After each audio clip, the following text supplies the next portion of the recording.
para maunawaan kung ano ang Department of Migrant Workers or DMW Financial Assistance para sa mga OFW na apektado ng krisis sa gitnang silangan. Narito ang Quick Information Guide para sa inyo. Ano nga ba ang layunin ng programang ito? Ito ay ang magbigay ng one-time financial assistance na $200 or katumbas na halaga sa local currency sa mga apektadong OFW. Sino ang pwedeng mag-apply dito? Pwedeng mag-apply ang land-based OFWs sa Dubai at Northern Emirates na apektado ng krisis.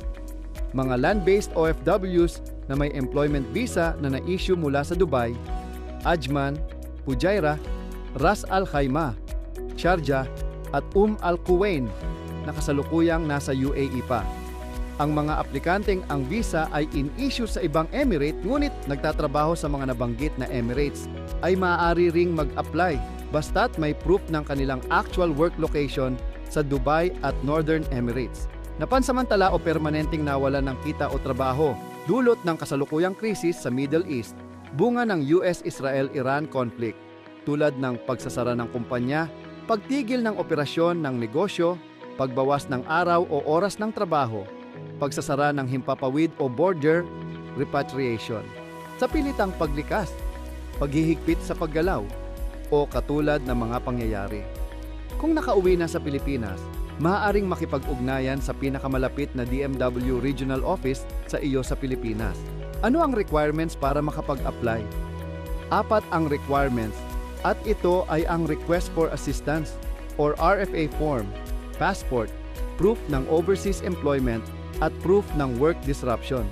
Una, ang RFA form ay may template na mada-download na rin sa online application form.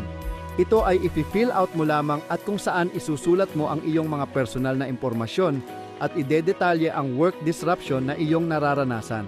Pangalawa, kopya ng iyong passport bio page. Pangatlo, proof ng overseas employment. Mas pinadali ang requirements dahil maraming pagpipilian at kahit isa lamang sa mga ito ang iyong isumite ay ayos na. Maaari mong isubmit ang kopya ng iyong kontrata, visa, Emirates ID, labor card, or iba pang katulad na dokumento. Pang-apat, proof of loss of income, employment, or work disruption. Muli, alinman or kahit isa lamang ang iyong isumite ay okay na. Narito ang iyong options. Duly signed na sertifikasyon mula sa iyong employer na nagsasaad ng work disruption or pagkaapekto ng iyong trabaho. Payslips na nagpapakita ng pagbaba ng sahod dulot ng conflict sa Middle East.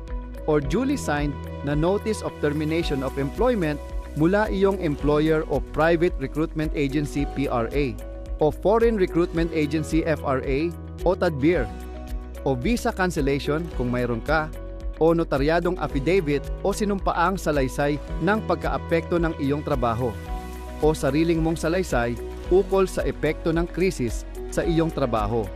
Kung ito ang isusumite mo, ito ay sasamahan ng sertifikasyon mula sa Labor Attaché ng MWO Dubai o Presidente ng Filipino Community o Filipino Organization kung saan ikaw ay miyembro. Mayroon na ring template para dito para hindi ka mahirapan at madadownload din ito sa online application form. Tandaan, ang pagsumit ng hindi kumpletong dokumento at o hindi tapat na salaysay ay magre-resulta sa pagka-disapprove ng iyong aplikasyon. Kaya siguruhing tama, kumpleto, at tapat ang nilalaman ng isusumiting mga dokumento at salaysay. At ito ay maaaring iberipika ng MWO Dubai sa iyong employer. Paano ba mag-apply? Online ang aplikasyon para dito, kabayan. Maglalabas ang MWO Dubai ng mga online application forms at ipopost ito sa website at Facebook page nito. Mag-apply ng isang beses lamang.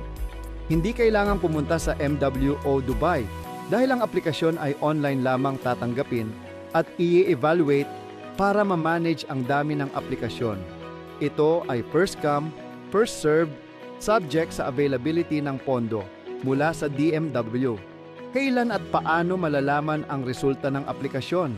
Matatanggap ang resulta ng aplikasyon sa loob ng 3 araw mula sa pagsusumiti nito. Matatanggap ito sa email address na iyong inirehistro sa online application form. hindi na kailangang mag-follow up. Kung approved ang aplikasyon, paano makukuha ang tulong pinansyal? Makukuha ito sa money remittance centers sa UAE na itatalaga ng MWO. Ipipresinta lamang ang valid Emirates ID or passport. Tandaan na ito ay one-time financial assistance lamang, kaya mag-apply ng isang beses lamang. Kung mapatunayan na nakakuha ng higit sa isang financial assistance, ito ay kailangang ibalik sa MWO Dubai. Sino ang pwedeng kontakin ukol sa DMW Financial Assistance? Narito ang contact information ng Assistance to Nationals or ATN section ng MWO Dubai. Maaari kang tumawag sa mga hotlines o mag-email, ngunit tanda na ang aplikasyon ay tatanggapin lamang sa mga online application forms. Kaya hintaying ma-post ang mga ito ng MWO Dubai.